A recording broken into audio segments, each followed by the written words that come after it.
I am a new executive at a big company. I have never worked at a big company before. I've always run my own companies. What do I need to know or do in order to succeed? I think there's a couple big things that are unique in large companies versus small companies. But information capture and sharing, as well as stakeholder management, is just an entirely different set of skills in a small company versus a large company. In a large company, there are formal and informal types of information flows, and in order to really get stuff done in a big company, you have to be part of both. And not just as a receiver, but also as a participant and a value creator in that. So what I advise people when they go to a big company is to first have a large dose of humility and be truly interested in all of the people there, not just the people that are going to work for you or that care about you getting your work done. Spend more time getting to know people who are not affiliated with your work and understand what they're doing, understand what they care about, and understand where they get their information to do good work.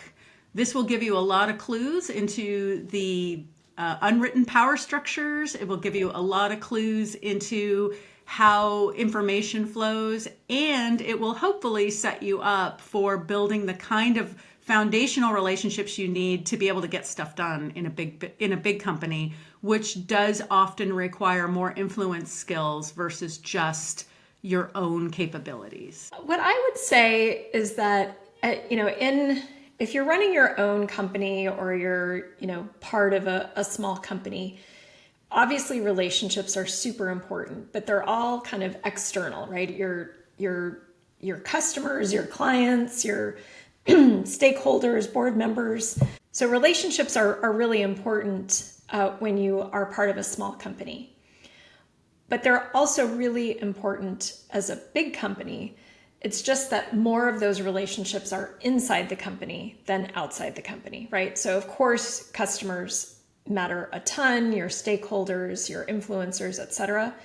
But building those internal relationships and making sure that they're well balanced, that you're bringing badassery, but you're also bringing likability all at the same time is really important. Hey, what is your tip for likability, Amy? Because there was an interesting thread on, hey, it's better to be value-oriented than likable. Our good friend Adam Grant put that. And I had a bit of a reaction to that, knowing that there's a gendered element to the likability. So what does it mean to you when you recommend to people to be likable?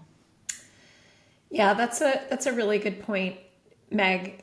I think caring about what other people think and what other people are doing and what they're about is what makes someone likable, right? And so kind of back to what you were saying, if you just isolate yourself into your small team, your small org, just the people who work for you and maybe your peers and that sort of thing, you can get by for a little while.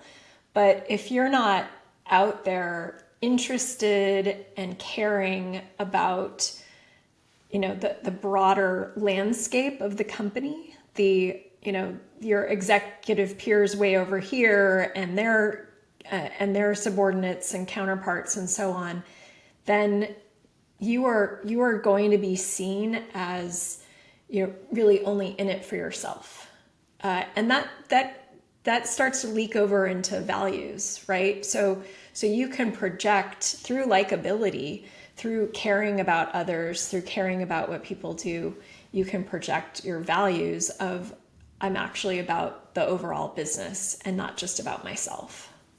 So I think the broader story in a big company is that you need to play a longer game in your own definition of success, and it will take more at the beginning, but then it will yield more over time because you have the opportunity to impact in a way in a large company that you don't in a small company. You end up in rooms and in with opportunities that you wouldn't have in a small company. So you need to value the fact that the way you spend your time would be different.